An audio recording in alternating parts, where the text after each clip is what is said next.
All right. Hello, one, and hello, all. I'm so excited for this very special interview we have for you today. 15 minutes of fame.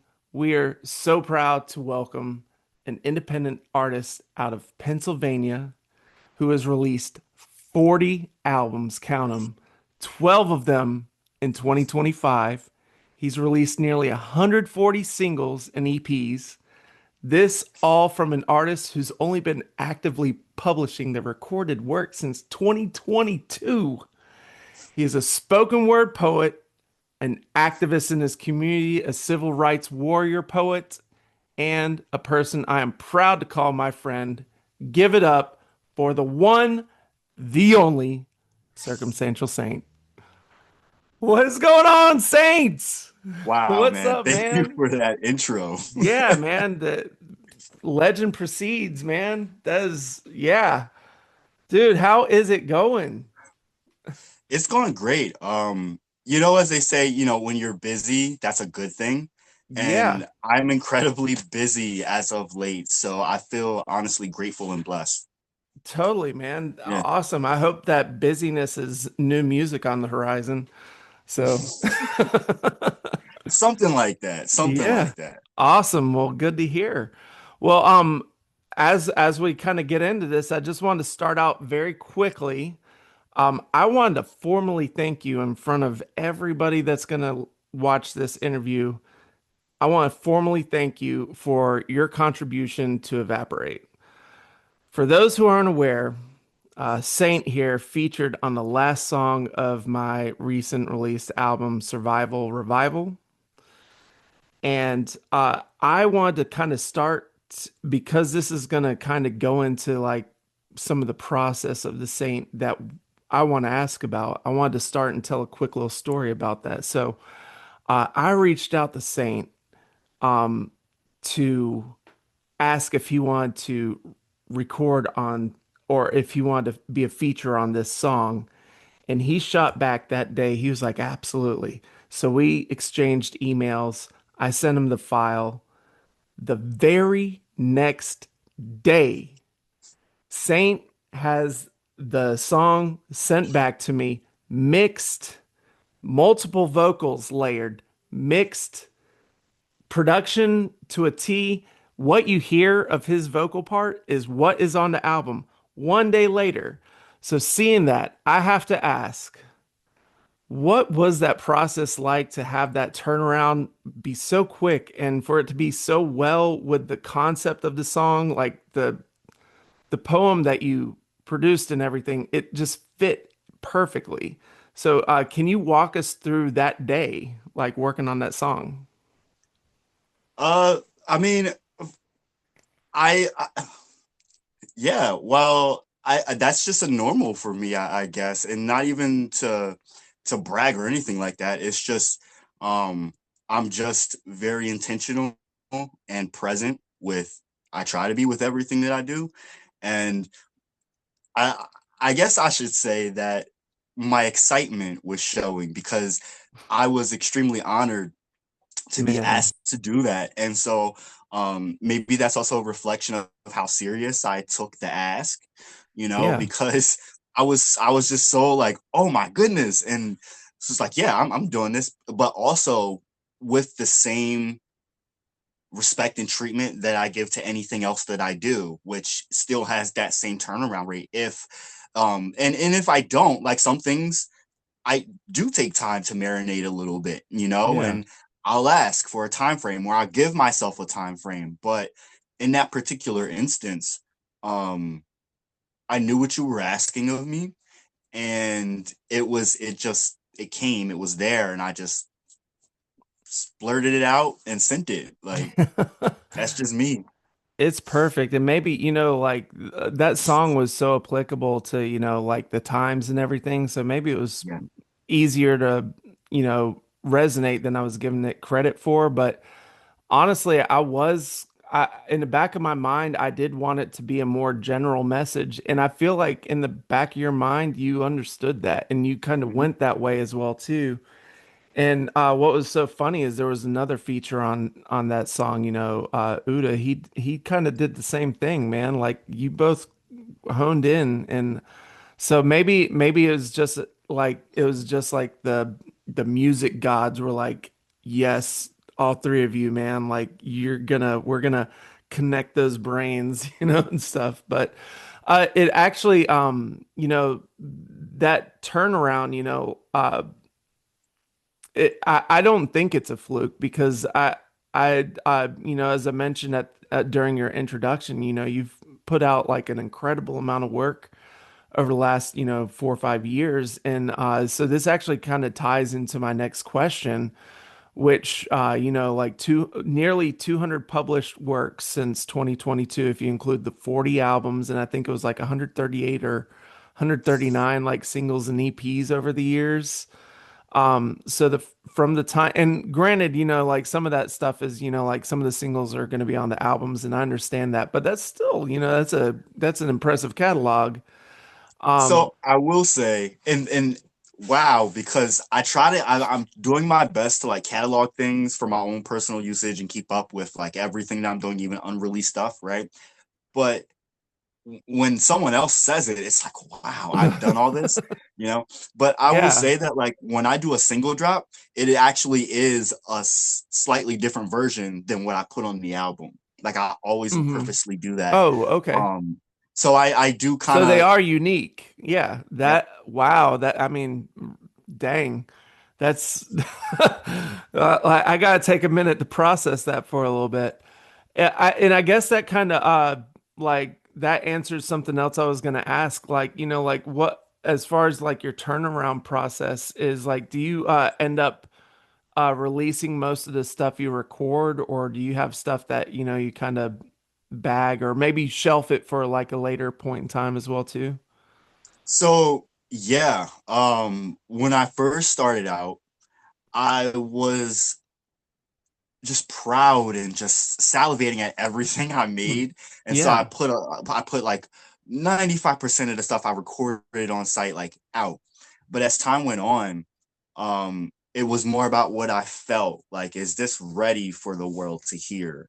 As opposed to just sharing it with the world. Hmm. So it has changed a little bit. However, I do have like full albums that I haven't like shared with people.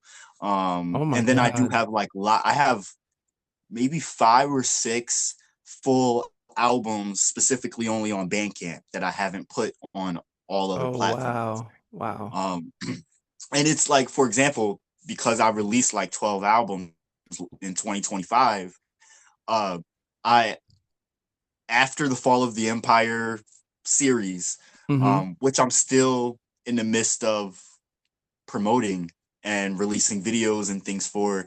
I didn't want to necessarily cut that era off and continue to saturate with more stuff everywhere. So just yet, Hmm. uh, but I continued to have the creative juice and just continue to record more albums. Um, and so from October to December, I think I dropped 4 albums on Bandcamp. Um, and maybe it gives me room to play around with something for the future. So Yeah. to answer your question, um, I maybe I'm at about 80% of what I make, I release. Oh, okay. But I I think mean, I'm being a little that's, more strategic these days, a little bit. yeah. Well, that also kind of makes sense too. So like you're kind of like, and it actually kind of gives me a clue into like how things are. You have a lot of stuff that's like volume one, volume two, volume three, volume four. So like, like it's like a series of novels. So like, yeah, I can see how you're like continuing on with one story and, releasing Mm-hmm. something for somebody for something else. That's, man, that is awesome. That's just like an infinite wealth of content there. That is so cool. Thank you for actually pointing that out, because you're right. Like as far as the volumes, for example, Hmm. it kind of helps me to segment my music and kind of Yeah. categorize things and make it easier for people to dissect through what they may want to hear. Maybe they want the house Oh, side. totally. Maybe they That's a want, good point. Black revolutionary stuff, Yeah. or anything in between. I think it's kind of it felt natural for me. I didn't think about why I really did it, but I think that's why. Yeah. It's kind of like a little bit of a diversification of the flow. Yeah, that's Hmm. awesome, man. So I feel kind of honored to have you as a special guest on the show, particularly this month, February being Black History Month. That's something that um, I want to take a minute to recognize Black History Thank you. Month. It's a time where all Americans should be celebrating a culture of people who have played a significant role in building our nation. It's important to remember how far Black Americans have come in our society, and it is more important to recognize that the work isn't finished. Right. Earlier this month, we lost an iconic figure who dedicated his life to fighting for civil rights, the Reverend Jesse Jackson. So I wanted to quickly ask you, did Reverend Jackson's role in the fight for civil rights motivate you in any way? Um, Not him in particular, but many men like him. Hmm. There's so many different people that came from the era that he came His from. era, yeah. Um, that I think I latched onto a little more. Sure. However, w- the work that he did is not lost on me, and also who he was and what he stood for, and the things that he did, a part of the era of his cohorts. His passing is speaking to the greater picture of those revolutionaries from that time, um, all passing. And Yeah. it begs the question for us all to think about, what mantles are we taking up from the works of people like Jesse Jackson, right? Reverend Jesse Jackson. I think that it's important for us to stop and think about what parts of his work are important and personal to us that we can Hmm. carry out on an everyday basis personally. Yeah. And so I have great respect for the kind of work that he did. And in particular over the decades, because there's so Right. many other people that, I hate to say it, but dropped like flies around him, whether they were assassinated or other things. There aren't many left like him that I can say at least did things with integrity. Yeah. So, yeah, I appreciate you honestly acknowledging that, especially given that it is Black History Month, and we're at a time in our history now where a certain generation is dying off. Whether Yes. it's the racists that are trying to make America great again, or whether it's the civil rights fighters and leaders Who that started were the from whole the thing? same era, Yeah. it's all fading away, and so Right. um, it's very symbolic to me, because there's a lot that can be done with that. There's a lot of opportunity. There's a lot of dying off, which can be Mhm. apocalyptic to some, but with death brings life. And Right. I'll Yeah. leave the answer there. Yeah, and to that too, like there's, I think there is a significance to all of that mortality and to the generational applications that you're referring to there too, because I think in a lot of ways, like, Reverend Jackson, he was a staple for civil rights for Mm-hmm, decades.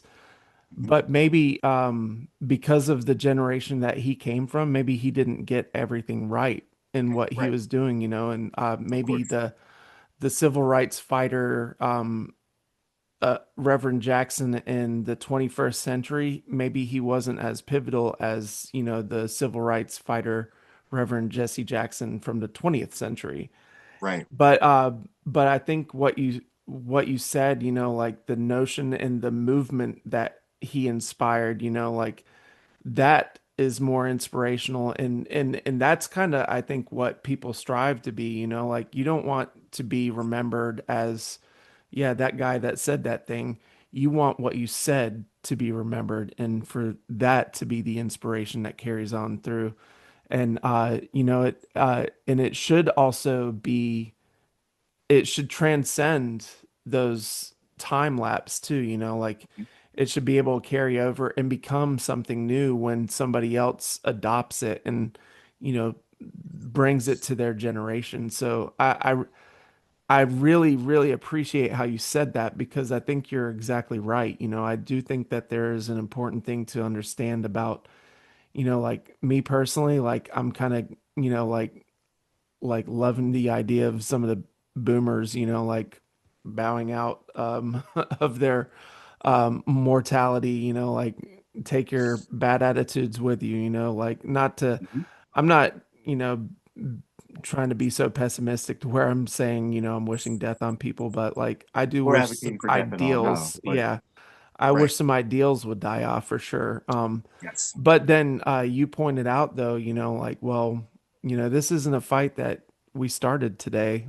This is a fight that has been going on for a long time, and there are some real warriors for civil rights who are going to also be coming to an end soon as well too. So it's, like I'm hoping that the good messages, I'm hoping that they are the ones that plant seeds in people, and more people are going to be inspired by those than the ones of negativity.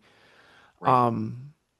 So with that in mind, among your releases, you've released 4 volumes of Black history. There are 2 EPs, volume 1 and volume 2. Then last year you did an 11-song LP, and then this year 16-song LP for volume 4. Was this always the plan to release an anniversary anthology during Black History Month to share different stories of Black history, or did it just kind of unfold that way? Um, it was intentional from the start. Uh, I don't remember exactly what kicked it off, like in particular, like, oh, I should do a Black History Month album. But once I made the decision to do a Black History Month release, I had the intention to do it every year. Hmm. Because there are people, I remember who I was talking to about this the other day, but oh, Coral. And I just celebrated our anniversary. And Oh, so I was talking about, congratulations. thank you. Um, there's the song by Tony called Anniversary. And it's the only anniversary song that I can think of. And it's the people who wrote that song are going to be paid forever because Hmm. when people want to celebrate their anniversary, they get that song. Mariah Carey and Christmas. And so I thought about, if I'm this kind of artist that people have, and maybe a part of me I am, the Black revolutionist that people see me, I do declare myself as a revolutionist. To me, it just made sense to do Yeah. a Black History Month album, something that people can always look forward to me doing in some capacity. And I don't know how it's, I will say I do have I have tons of ideas for future years, but it doesn't mean I have a concrete idea. Yeah. So I just know that I'm going to be doing this for however long to come. And the same with the House Free series. Hmm. That is a little more free flowing. So I try to do Right. 1 or 2 releases a year for that, but it depends. Uh, but with the Black History Month album, that's every year. Actually, last year I released 2 versions. I released a Bandcamp only Hmm. release that was just of solo songs of me, and then everywhere I released I think it was 24 tracks, with That's right. tons Yeah. of guest features, from mostly local people, from all over Pennsylvania, but a couple of people from Ohio and Minnesota that I've worked with in the past. So definitely very, very proud of Volume 3, all of Yeah. the collection, but Hmm. Volume 3 was definitely a bit of a pivot. Right. Whereas if you saw the first 2, they were EPs, Yep. Short still form packed EPs. with Yeah. people, but Yeah. shorter. And, I don't know. Volume 3, I had this grand And it blew idea up. and I Yeah. had the energy to pursue it. And I'm very proud of that piece of work, and this Yeah. year's too. Yeah. Yeah, I was gonna say like from listening to volume one to volume four, you definitely hear there's like a significant difference in volume two and volume three. Like the EPs are great and they stand alone in their own, but there Yeah. was like you said, like there was a particular energy that came with volume three. And then and also I also wanted to point out too, like, like you still kind of with some of the content of the songs, like there is still a general, worldly I wouldn't want to say concern necessarily, but yeah, kind of, because I know in the man, I'm not really good with remembering track names, but I think it's track number three on volume four.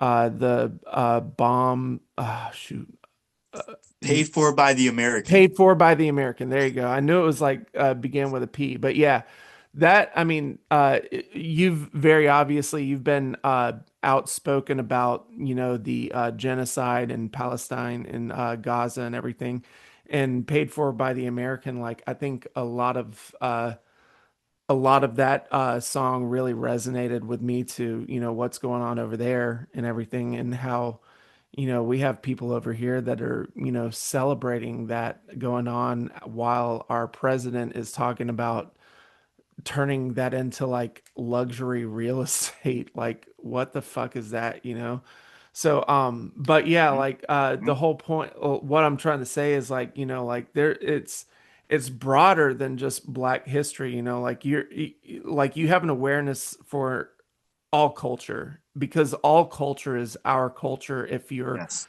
a true humanitarian, like uh, to, to be truly humanitarian, it's to identify, your heritage, but also say like we're all part of we're all part of the same thing, like, like you're a black man, I'm a white man, but we're both made of atoms, like, and that's what's up, right? So like I appreciate that you're able to relate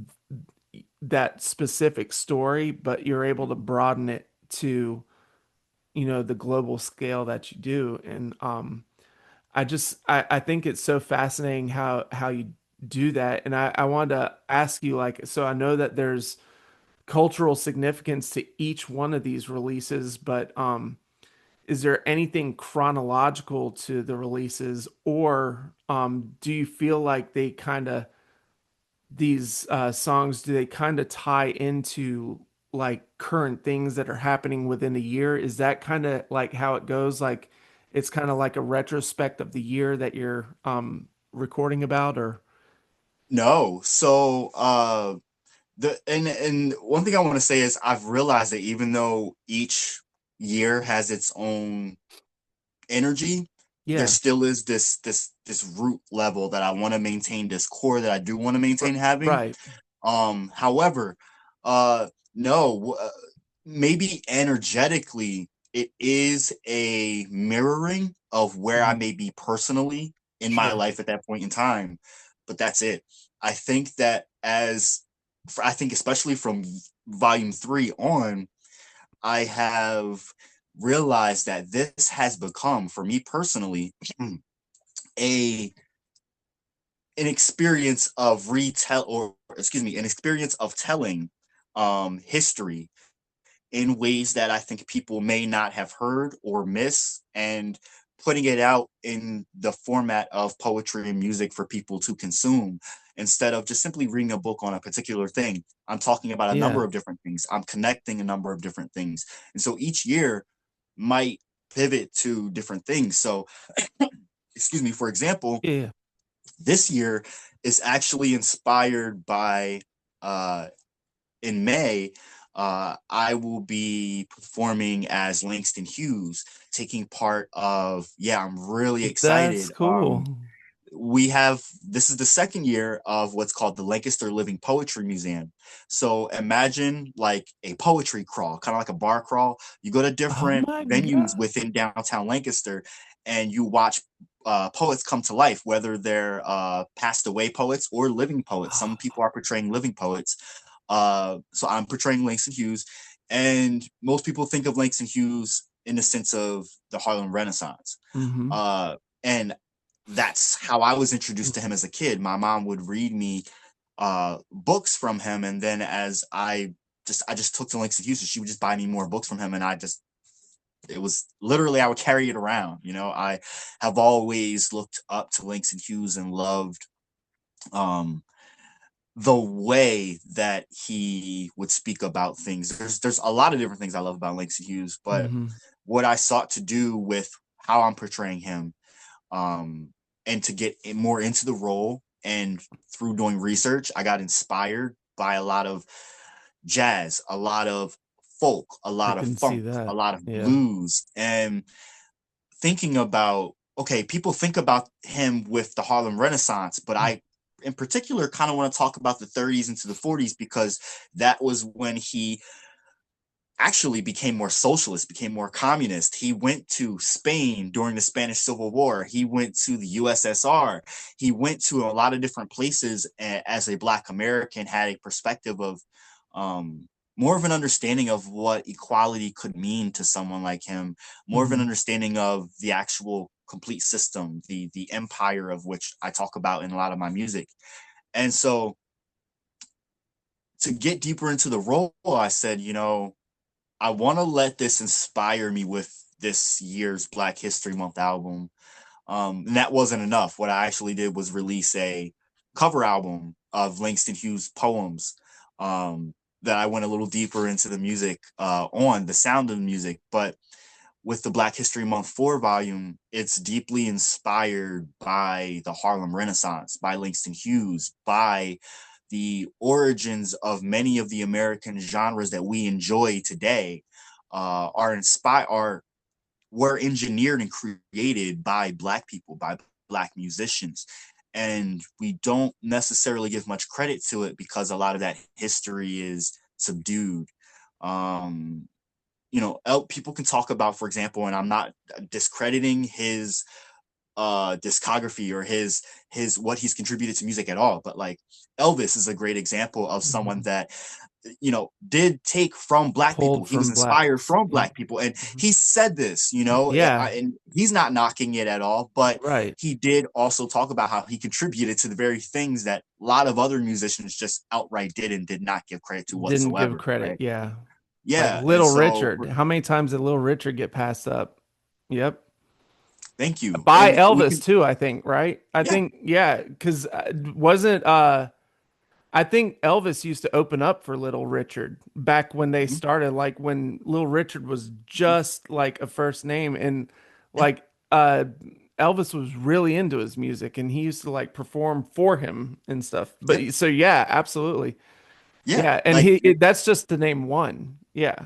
right. So many musicians have had that done to them, but thinking about in particular, and I think this is where this came from, me as a house dominant musician, um, I feel the need to push back on the stereotypes all the time Yeah. of that it's just a white people culture, or even from my own people, other Black people that aren't necessarily exposed to house music because or they don't think they can be exposed to it, or they push back against exposure because they think that it's just a white people uh genre, when Genre. really, Right.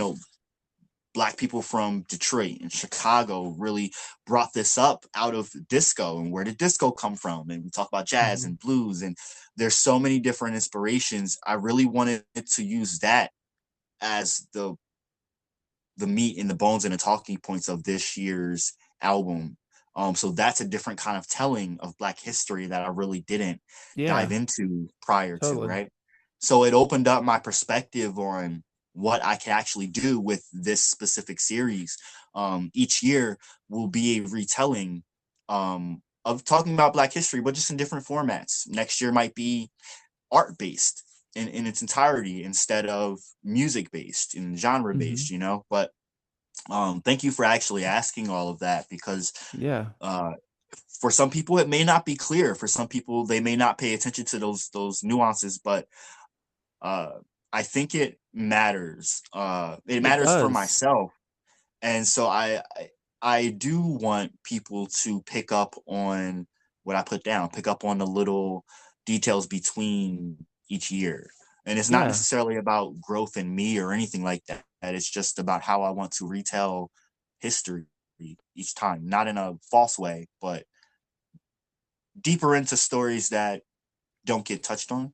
Right. Yeah. Yeah, Like I think that's really great too because you actually when you're talking about that, you made me think of something. Another band that I've actually featured on 15 Minutes of Fame back in 2024 was the very first month I started it.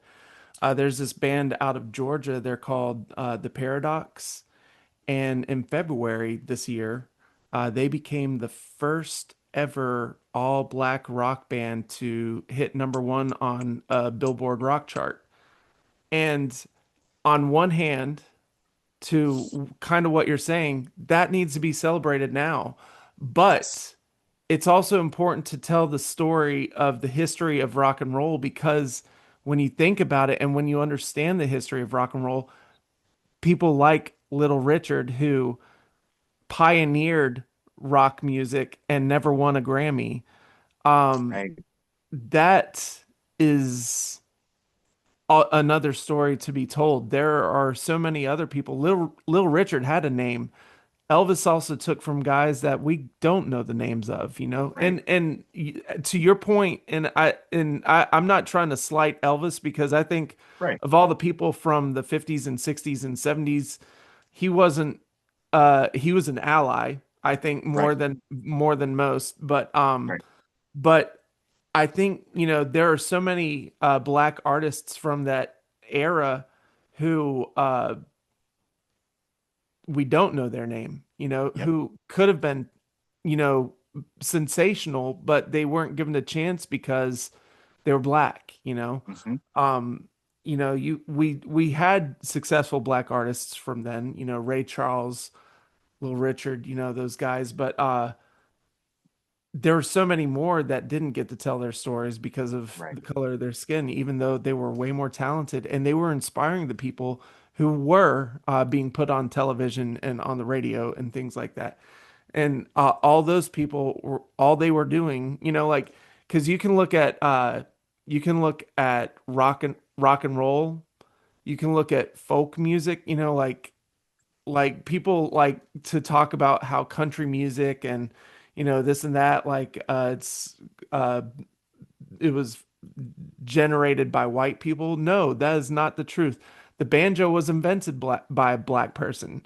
So Come on like now. don't even tell me that any of those it's all derivative from black culture, which just I'm sorry, they had more to sing about. I don't know what else we can say, you know, like maybe we had Mozart, maybe, but that's it, you know.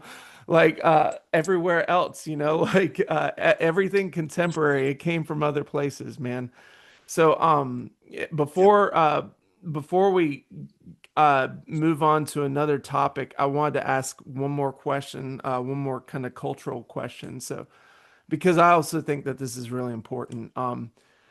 In 2024, the culture war in America looked as though bigots and racists were fighting a losing battle, and when they would take up arms, it didn't nothing but expose them for the despicable people they are, as if to introduce a scarlet letter seared to their foreheads.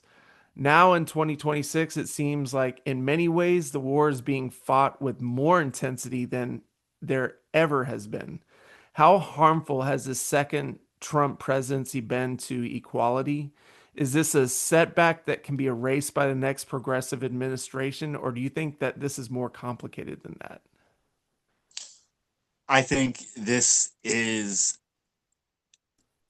very complicated to a lot of people. However, that is a matter of perception. Hmm.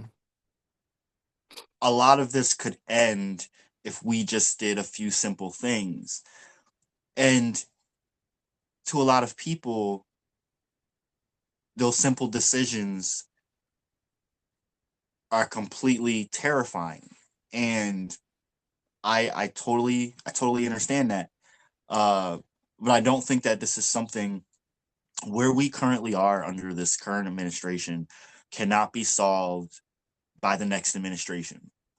It Mhm. is solved by us as people realizing our own humanity, sitting with the compassion, the empathy that we're all now feeling when we've seen so many people be taken in the middle of the night.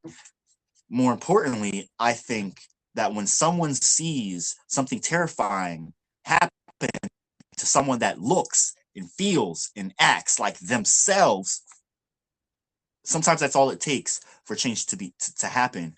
Uh, but I think some of the beautiful things that I'm seeing today, which I will say are a lot of white people that used to be self-identified MAGA people and Trump supporters, are now showing up to their town squares and to their Waking town up. hall meetings and saying, no, we don't want ICE in our communities. We don't want this to happen. I see a lot of pushback against the AI data centers growing and rising, which is really great. Please, So yes. it's a lot of people are slowly waking up, and this is still going to take time. It's going to take Yeah. a while.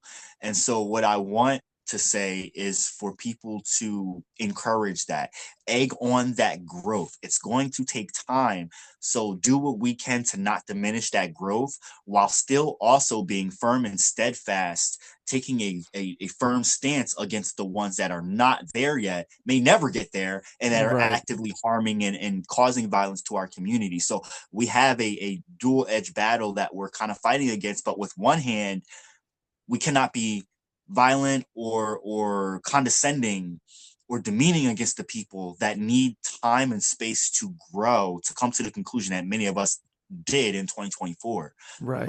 So that I think that is something that is promising there, but also alludes to the fact that it's going to take time. It's not going to take one administration. It's not going to take simply voting. Seeing as our voting rights for all of us are under attack right now. Right. Um, and I'm not to say in it that I want to be clear that that's not to say that voting is null and void at this point. I still do believe in the power of voting. I still do believe in the power of having a party. Do I personally? I don't identify as Democrat or Republican, um, and so I have more of a faith within the people Hmm. thinking clearly and consciously and presently and intentionally about what kind of ideals they would like to have within a party that they would like to be a part of or represent, Yeah. instead of choosing red or blue. And thinking about Zoran Mondani as a great example of that, Hmm. of what could be possible, and just using that as inspiration, because there's so many different ideas and solutions out there, and I can provide many different ideas and solutions for people if they're not privy to these things. But to simply answer your question, this is something that may take decades, because there are, um, racism is something that is taught, Hmm. and it is currently being taught to children. It is being taught to the generation that is currently growing up. And so this is something that is a lifelong uh, Fight. commitment to Yeah. fighting against racism in particular, white supremacy in particular. And it is also something that is so deeply baked into and ingrained into our country Hmm. that the more people that wake up to that fact, the more that we can understand that collectively as a culture, as an American culture, if we want to really think about, a lot of people say against ICE and the current administration, this is not what America stands for. If you believe that this is not what America stands for, we should be fighting to define what we think America stands for and Right. actively pursuing that. Exactly. what ideals we all have in common and that we all agree upon, which are is very simple and it's easy. There's a lot that we all can agree on. We want housing, we want a roof over our heads, we want clean water, clean air, we want food. Everyone wants most people want equity and equality for all people. Hmm. These are like five major things that are important to most people, and we can start there as Americans. So Right. I give long answers. I'll end No, no, right there. no.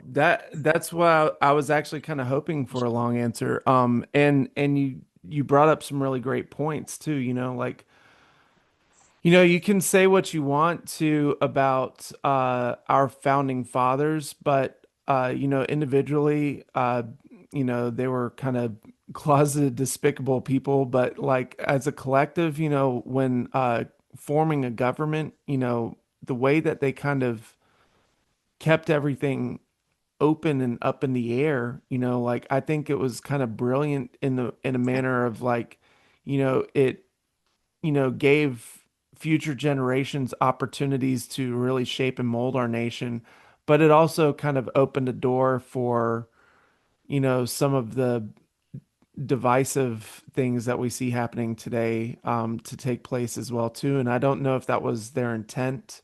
I doubt it was. I think they wanted to No, make a that was simply a reflection of them not realizing that we were going to span all the way to the West Coast, right? right. Yeah. I think it's Yeah. simply that. Yeah. I think, But I agree with you. yeah, I think you're absolutely right. And then also another thing to your point, like how you were saying that you didn't identify as a Republican or Democrat, and I think kind of what you were alluding to, and I think some of what Kamala Harris, after she lost in 2024, she had mentioned, I don't plan on running in 2028. Like that's, I think I'm done with that, meaning the political stage. And she kind of alluded to things, like she wrote this book and everything, but and she kind of talks about it in the book as well. But in response to losing, she alluded to the fact that there are other places to have this fight. And I think that's kind of what you're saying as well too. Like, yeah, voting matters, but also we are learning the hard way that it can be manipulated.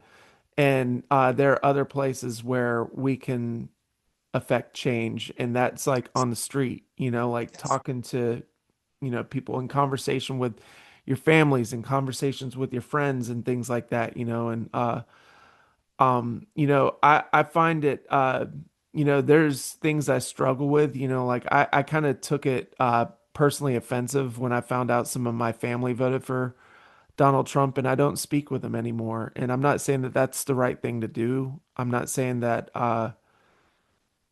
like I should just let bygones be bygones or that, but maybe, you know, we need to kind of get past that reflex and get to the point of saying like, okay, you did this thing. Let's see if we can find a common ground as to why, and maybe we can figure out a way to coexist that way, and like that would be the most peaceful and opportune or like the thing that we'd want, and it's not always going to work out so shiny and sunshiny or whatever, but yeah, But you bring like up a good point. Um, you know, in 2024, for example, we all, no matter what side of the aisle you were on, it was so polarized, and then you had a bunch of mhm, people in the middle or wherever you want to put them. But a lot of I definitely was affected by it too in a different way. But there are people that I had to stop speaking to, family and friends, mhm, and not to say that I'm currently speaking to any of those people yet or at all. However, I think now is a an okay time to to, re-engage. or at the very least think about, is this worth it, or be curious about it. I wonder where my uncle Willie is now with this thought Mhm. process. Is he still supporting Trump, or is his farm tanking and he's thinking more critically about this? Because Right.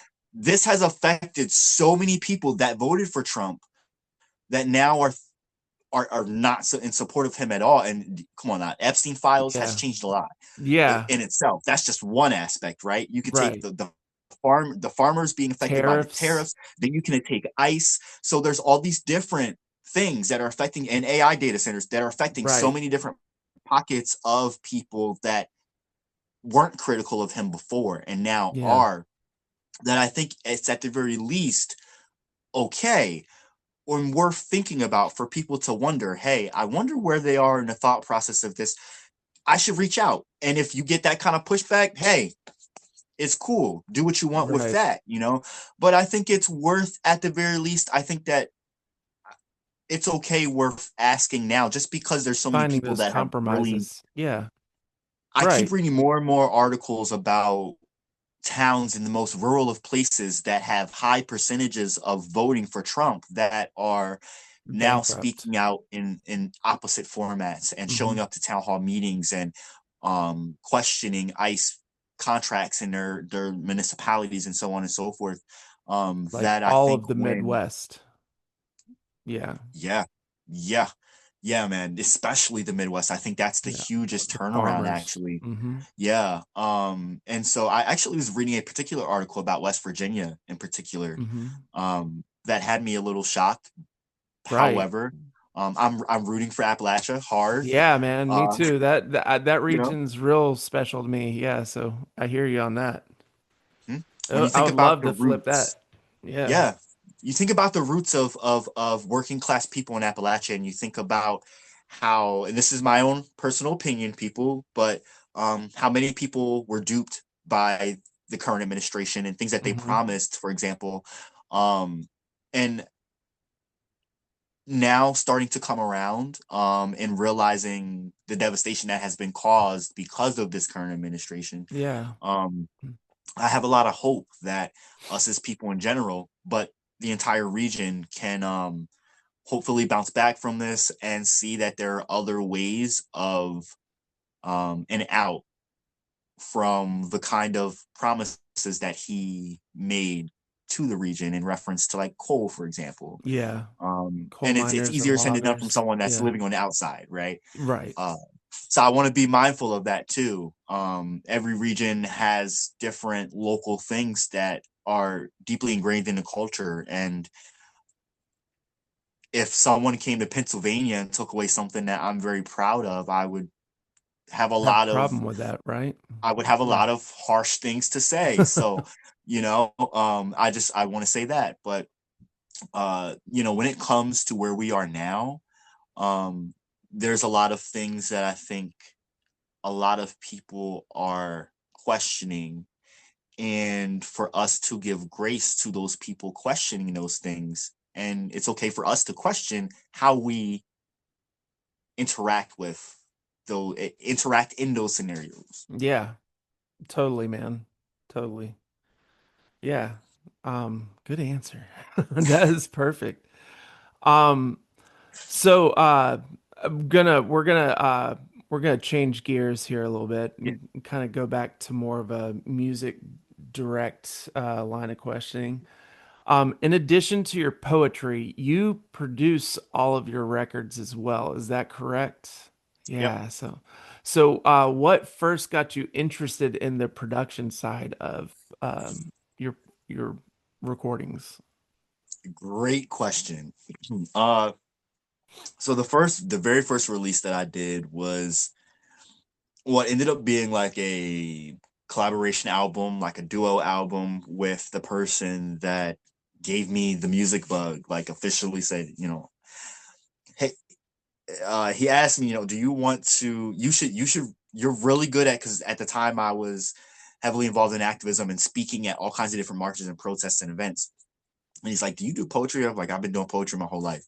So he's like, you should do music. And I'm like, okay. And I decided to do it, and just immediately could see the vision of how I intended to be and wanted to grow into as a musical artist in Hmm. my totality. But I knew that it was going to be a long road to get there. Yeah. And the person that I was working with on all of this, it wasn't a full reflection of who I know myself to be as an artist. And things just didn't necessarily work out the way that I intended. Uh, and I saw beyond what we collectively saw together. Hmm. And I still collaborate, do different things with him here and there, Ben Oaks, but shout out to Ben Oaks. But uh, I no longer could rely on someone to produce stuff for me and with me, because my mind and creativity was just so, I had so many different ideas, and he is a person that has a certain time frame on how he wants to do things. So it was like, I wish you the best. I'm like, cool. There's all these things that I have want to do. I, I there was a person that I connected with for like a project or two that was like that served as basically an interim producer that had showed me some ropes on how to produce things myself while simultaneously giving me beats to utilize for myself. And so in late 2022, those I think the I think it was Sainthood is Circumstantial and Thin Veil were releases that were mainly produced by a good friend of mine called Ty Wright. So shout out to Ty, Ty, yeah. who produced those sounds, and it was more of like an organic hip hop, slightly boom bap style that Hmm. I deeply resonated with, and I felt Yeah. like was a good transition into the sound I wanted to go to, which was more hip hop but deeply house. And he just gave me a couple of instructions and pointers and let me go crazy. And so I did. And he would give me a couple of pointers here and there, but that was it. And as I went along, Ben Oaks also gave me a couple of pointers here and there to help me fine tune and tweak some things. But I am self-taught, baby. I Yeah. just, yeah, Ooh. and still learning. Thank you. Yeah. Really Yeah. appreciate that. That's awesome, man. And so you've also that you actually you named a couple guys here as well. But so to that point, or to what you were speaking on, you've collaborated with a few different artists. One of them being your partner, who we talked about earlier, Coral Rights. And again, once again, happy anniversary, you guys. You also seem to perform publicly often, even hosting events in your community. Is Yep. there within your area of Pennsylvania, it's Lancaster, is that correct? So Yep. is there a big community of spoken word poets there, or um, is that community like what pulled you into performing yourself as well too? Maybe, yeah. So Pennsylvania itself is like probably the place for spoken word poetry and poetry in Pennsylvania, in the country, I would say. Off the backs of what's called Voices in Power, which Hmm. was a huge event and thing. Like if you spoke or at Voices in Power and you were recorded, your voice, you can go viral off of videos from there and be famous and get thousands of viewers. Like Voices in Power was a big thing, and so Hmm. now they're more focused on other areas instead of Philly, like Houston, Brooklyn, Orlando.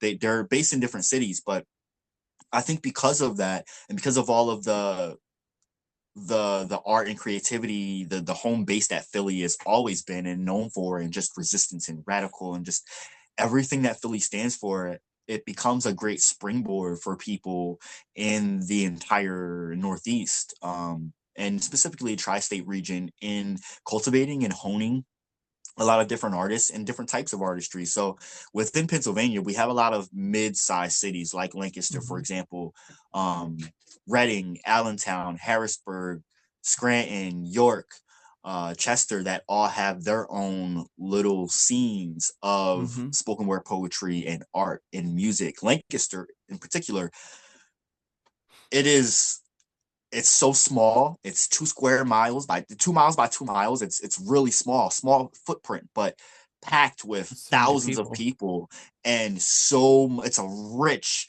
hotbed of art and creativity, much like Philly, but just a smaller, concentrated footprint. Yeah. And so being involved in a lot of different things in Lancaster, from initially poetry, initially activism, but by way of really scrubbing the streets. Like I moved to Lancaster house and being houseless, and just working really hard and seeing the bottom echelons of the city to getting involved in activism and marching, and then getting involved in um, situations that expose the dark side of what happens when you're deeply ingrained in politics and becoming basically a political prisoner, to then running for city council, to seeing the politics of the city and backdoor things that happen, to getting involved in um, organizations and speaking engagements, to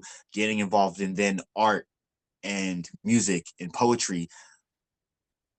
Lancaster is a hotbed for a lot of radical ideas and thinking and progressive forward thinking that it really changed me as a person for the better. And so I can't give just Lancaster credit though. Like Pennsylvania Hmm. in general, Yeah. um, really is a great scene where all these different cities are now mixing and mingling with each other and showcasing what they have. I feel the particular responsibility as now someone who's been in Lancaster since 2019 to represent and help cultivate this scene in particular for spoken word poetry and music, to help us network with other cities within the state and region, to um, get us recognized as a really authentic scene that can Yeah. hopefully be seen beyond just Pennsylvania and Philly, for example. Yeah. Right But on, yeah, man. we've got something special here. Yeah, totally. Yeah, it seems like it's very rich in the culture of spoken word poetry. And it kind of stems to other things too, like with the Langston Hughes thing that you have going on and like the poetry crawl and stuff like that. So yeah, I think it's very, yeah, I mean one of the older societies of our country, like it would make sense that it's enriched with some of that traditional literature. Dude, So, yes. yeah, totally. Go Sorry, go ahead. ahead. No, no, I was gonna move on, but you, like, if you Uh, have more to include, yeah. yeah, yeah, really quick. Lancaster, I mean, as you know, is one of the oldest cities and one of the Mm-hmm. first. It has so many different great things about it and purposes that it served throughout history. But uh yeah, it's been a place that I've grown to be very fond of because I was born in the county over, but Lancaster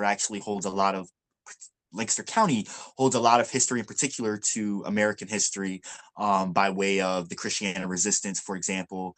1851, a slave owner came to Lancaster to capture his runaway slaves.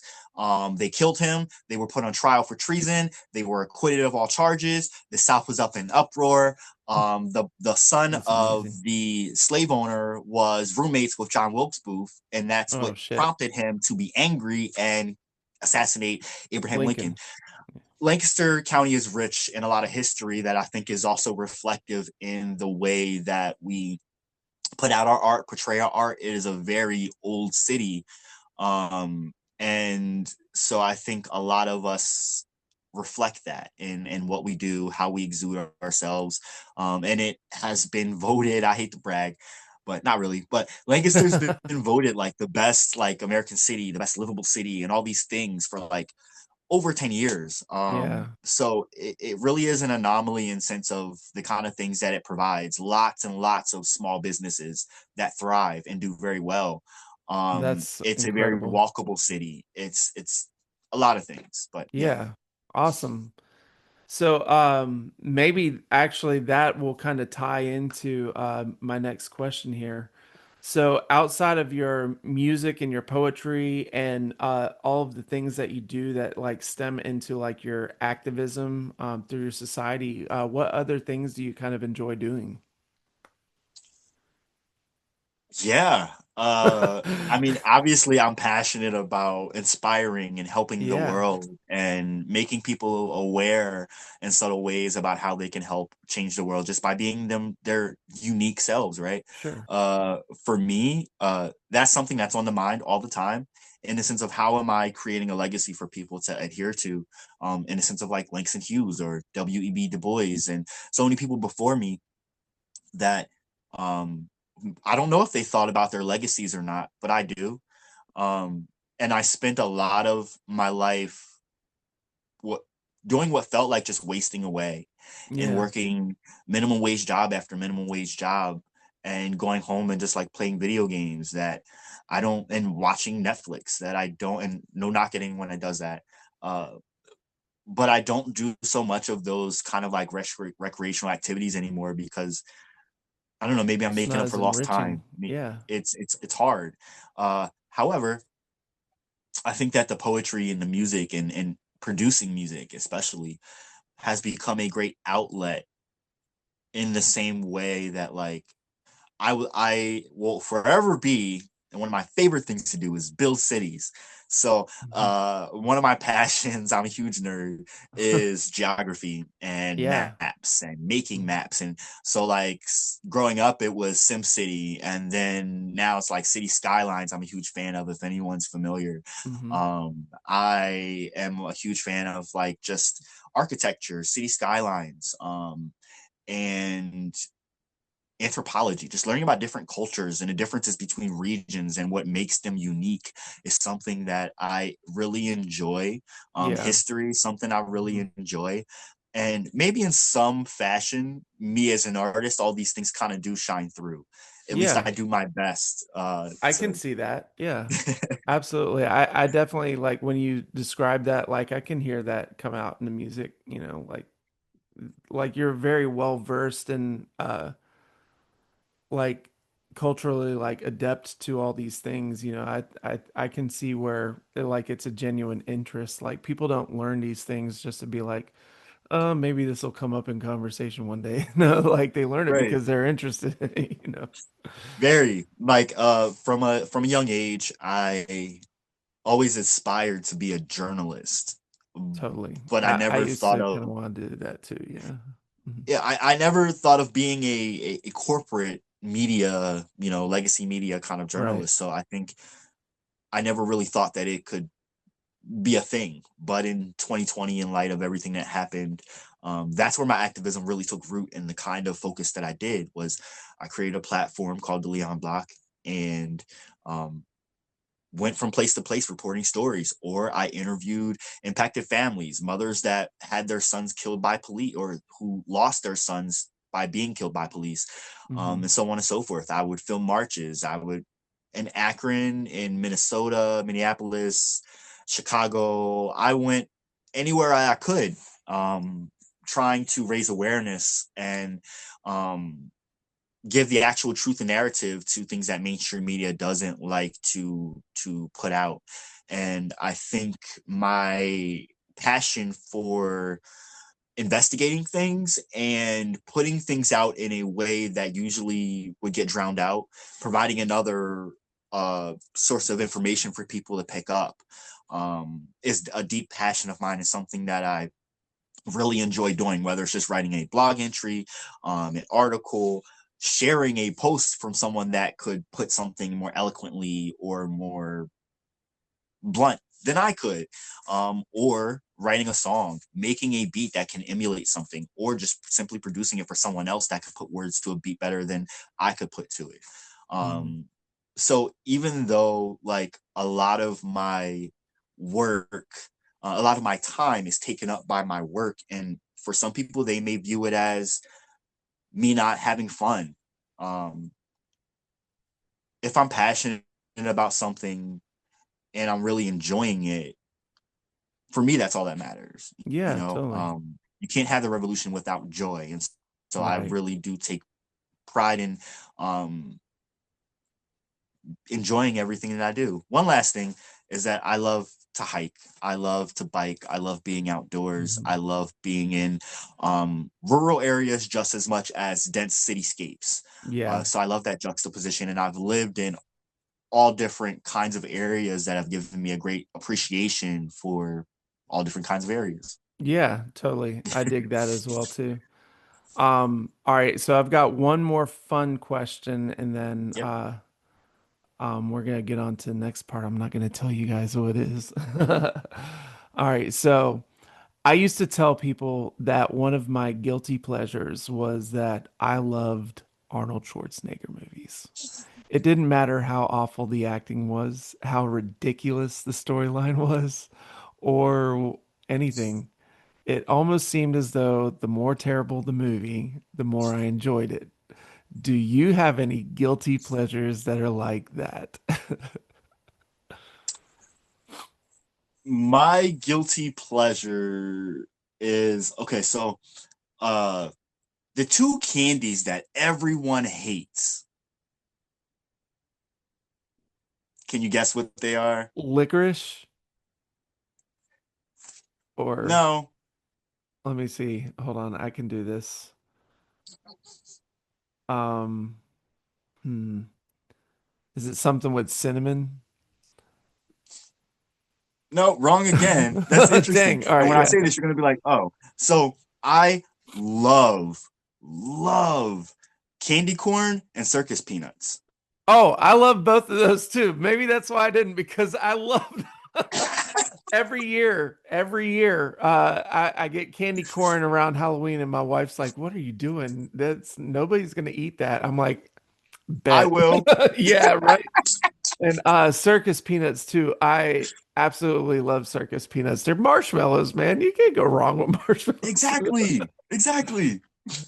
I was just thinking, like, like, what do I not like? I don't like black licorice. And then I was like, well, I like cinnamon, but I just had a conversation at the dinner table tonight with my daughter who was like, I hate cinnamon. And I was like, maybe it's something with cinnamon. Like, but I don't know. But yeah, I wouldn't have thought for a second caramel corn because I'm like, I'd throw that stuff down. But yeah, I'm you're glad I right, though. now There know is like someone that a, likes both.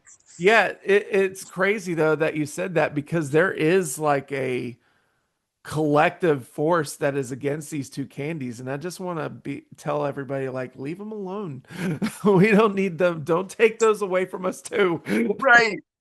I've seen people like put memes up like, who eats these things? Who's keeping these people in business? And I'm like, Right me. here. Yeah. Exactly. That's hilarious. Yeah. Interesting. That's amazing. Awesome. Love Well, it. I'm glad to know another candy corn and circus peanuts connoisseur Yeah. in the world. It's good to know that. I'm gonna have to send you some candy corn and circus peanuts now. So it's coming. Be on the lookout. All right. So now we discussed prior to the interview the possibility of you sharing a poem with us. Do Yep. you have one that you would like to share with the peoples now? Yeah. Yeah. Awesome. Totally. Um, you ever look at someone? Like really look at someone? You ever see them? I'm not talking about their personality either. I'm talking about the soul. I'm not talking about seeing with the eye. I'm talking about seeing with the no. Now, you ever look at someone? Really look at someone? I mean, the outer things tell a story too, though. The wrinkles give depth and definition to face. Frowns show no grace, and cuts from when you fell on the cement stoop at two. Scars from being jumped in high school. Style to your own and scent replicated by fewer than two. Laughter, the smile that can hide a million cries. Or show how free one is in their mind. You ever hear someone speak to you through their smile alone? Not the smile that's happy, the smile that you know is hurting them to do, but it's all they can do. And you know it's this way, so you can, and you know it's this way, so you smile too. How's that make you feel? Now, you ever look at someone and see the scars and ask how they got it? You ever think about what it took for that scar to get to the point of where you are when you are seeing and receiving it? That scar on that person has a story, and you are near that story. So tap into that person. That person has a story. You ever look at someone and know they have stories? You ever look at someone and see nothing but pain or rage or anger and nothing is in their eyes, but they smile and sound pleasant? You ever see someone who looks trapped through their eyes, but their body and demeanor seem spread open wide, and they don't even themselves know they are trapped behind lines, lies, and whys, moving through life on autopilot because society wraps them up in plastic and makes them feel they can't cry, can't fight, just lie and say you're all right. I ask how you doing, don't lie to me. But lies come a dime a dozen because no one wants to hear a complaint. You ever look at someone, really look at someone, feel their pain, look up and see their rain. Coming down is their fears and self-deprecating roids of misused tools overlooked because everyone wants to be brand new, yet no one wants to do the work to clean up their rooms. Everyone just is looking inside and having inner dialogue, but everyone just wants it all without understanding what all is. You ever look at you? Really look at you? You ever see you? Like really see you? Do you see the unhappy? Do you see the tired? Do you even bother? I can feel you're rude, and my presence does so. Mine to be in and around that, my dude. Shit is depressing, and wait, I'm depressed. Shit's a mess. And we don't do enough digging within and comparing for the right reasons. Hell, they'll fault you for doing the same shit that he did to you, but because it's him and his life, it makes it okay for him. Perspective is everything. Do right and look within. We got a whole realm of folks walking around with no sight, just working themselves to death and dumbfounded and blinded and worshiping a Goldilocks zone of maybe 3 to 4 years with supple, non-saggy skin and 1.2 kids and 2.5 bathrooms, no in-house extended kin. Compartmentalized mentality. That's the wrong duality. I'm talking about actually the full experience. One is the other, one affects the other. I am you. You are me. I see you. Do you see me? My wrinkles can't tell you lies. My eyes may hide, but my eye is speaking open wide. You won't hear me because you choose to be blind. And I've been trying to figure out how to break it down for you to open up your mind. Let me in. Feel me, kin. The world is more than the words we breathe through our skin. The sun, water, plants, the melanin. Do you really see me? All that is coded within. Because I bear all, and some say that's too much. They consume too much, and I'm too much? I'm not enough. Just yet. Because I'm detailing a picture of the grooves in this canvas with extra blues to represent the battered and abused that took a F train to the blues, that took a turn to that 6-foot ditch too soon, that didn't see the balance and down and up, gravity weighed on the soul too much. What the fuck is luck? Give me dirt and grit. Give me motherfucking experience. What do you see? Ken, you look at me. Do you have the ability? I should have asked that at the beginning. What do you see? Is that 12-year-old boy still crying for attention? Is that 8-year-old girl still wishing she wasn't ignored? Deep in that crystal clear shade of blue lies fumbles lost on social cues, ridiculing anyone who crossed you. And that smile and scent don't fool the ones who cleanse and protect theirs. Stop seeing others. See yourself. And you will cherish the wrinkles, dimples, laughs, fears, tears, passions, and lost years of others. See to seek, to discover. Poem. My God, man. Oh my God. That was so good. Whew, I got goosebumps like 4 different times in that, man. Wow. That was amazing. What's that Thank called? you. Oh, yes, sorry. That's called Wrinkles. Wrinkles. It is featured off of my album I Speak. Okay, excellent. All right, so that is amazing. All right, so I don't want to take focus away from Black History Volume 4, but I do want to give you an opportunity. Is there anything down the pipeline that we can be expecting from Saint? I know that you release a lot of music, so I'm sure that you got something cooking. Can you tell us a little bit about it? Yeah, so there's a lot of, put it this way, you can expect something that you can currently get if you go to Bandcamp.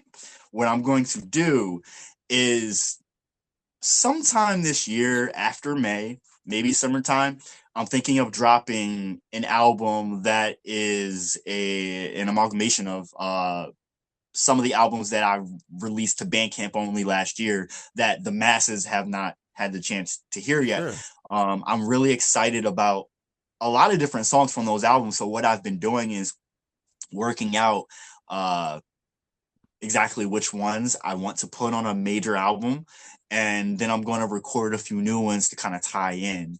Yeah. So there will be some material where like you can still hear it if you go to my Bandcamp and support an independent artist, you know. Yeah, yeah. Um, Do it. while also still putting out, yes, thank you, while also still putting out some new material for people to hear. But however, because I am really focused on, I get, maybe I'm at the point in my career now when like I'm focusing on acting roles or something. It's not, I'm not acting necessarily, but I'm really trying to take serious the role of Langston Hughes, Hmm. and I'm also taking part in what's called Lancaster Fringe. It's a citywide festival in May that has a number of different events throughout the city going on. I'll be curating my own show for that. So for the Awesome. next like 3 months, I'll be really deep into focus on Tune into that. that. Yeah. With that being said, I cannot help but make beats at least twice a week, and write. So it's not like I won't still be making stuff. Yeah. I'm We still going to just be might be releasing hearing it stuff. a little bit later. Yeah. You're just going to be hearing it a little bit later than usual because with all those things being said, I'm also still going to be over the next 3 months releasing more music videos and singles as a part of the Fall of the Empire era. Okay. So there's a couple music videos in particular that I've been waiting for almost a year now to share with you guys, and so um, I don't want to move on just yet. Yeah, yeah. Yeah. Awesome. That is awesome, man. And you kind of also answered another question. So there's going to be a big event in May that you're going to be able people are going to be able to go and see you. So if you're in the area, definitely go check it out. Saint, man, this has been a phenomenal conversation. Thank you so much for taking some time to speak with me, kind of tell me a Anytime. little bit about you and everything. You guys, he touched on it. Go to Bandcamp, go check out his collection. Everything that he's put out is on there. Support independent artists, support what this guy is doing. We need more people like Circumstantial Saint in the world. I bought your album, Black History Volume 4 Thank you. off of Bandcamp this month. I couldn't wait to hear it, and I'm digging it. I even saw it today, and I was on my mobile app, so I couldn't actually get them. I had to wait until I was in front of a computer.